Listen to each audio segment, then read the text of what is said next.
my pregnancy with Avia, ay grabe, napakaselan ko talaga noon. Walang tigil na morning sickness, napaka-picky ko sa pagkain, sa mga amoy.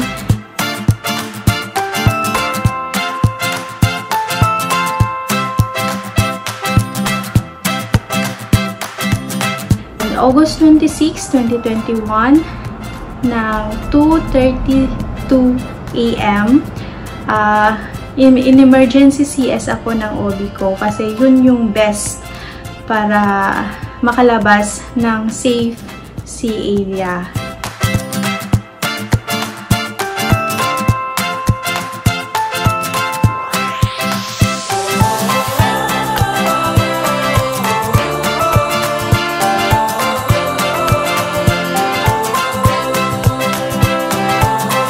Ang daming nangyari, ang daming struggles, but super thankful kami kay God and super blessed kasi lumabas siya na well baby, and every moment with her was so precious since then, since dumating siya sa buhay namin.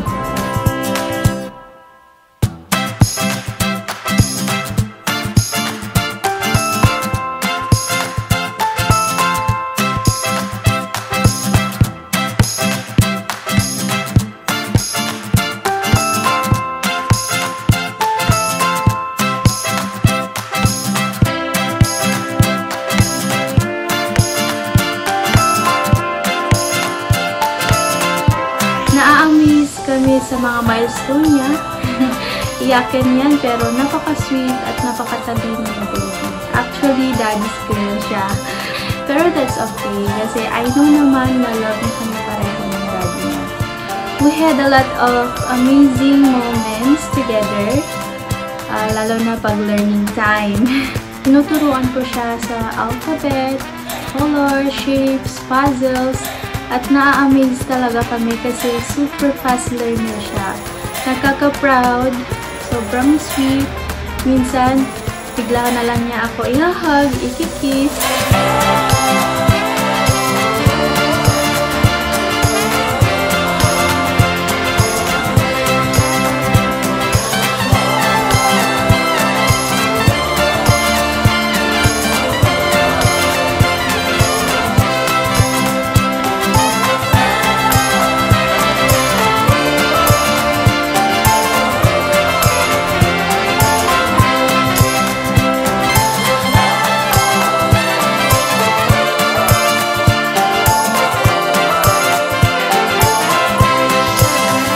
July 18, 2023, it's my flight na papunta dito sa Canada, and that was the day na ayaw ko sanang mangyari kasi maiiwan ko siya, maiiwan ko sila ng daddy niya. But you know, we need to sacrifice para sa kanya naman to, para sa kanyang future, para sa future ng family namin. I know, sobrang liit pa niya para maiwan, para mawalay sa mami niya.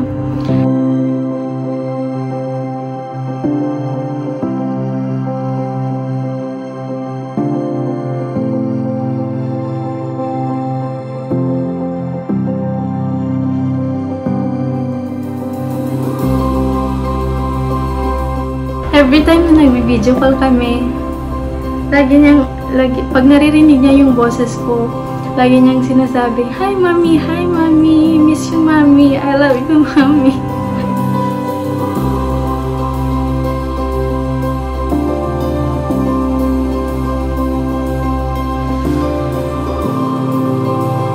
Sobrang hirap mawalay sa anak, sa family. Pero lahat kakayanin.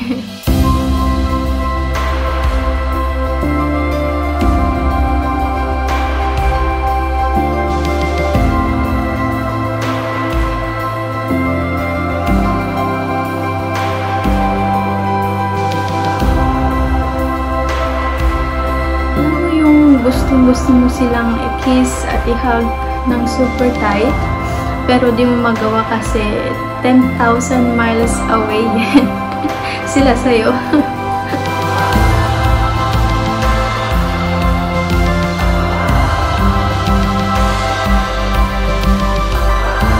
Hi, my baby Avia! I know hindi ka na baby kasi big girl ka na. But you know, you will always be my sweet little baby. I hope someday you will understand that I can't be with you on your second birthday and that I need to come here in Canada. I'm hoping na makakasunod kayo ng daddy mo in very short period of time para magkakasama na ulit tayo.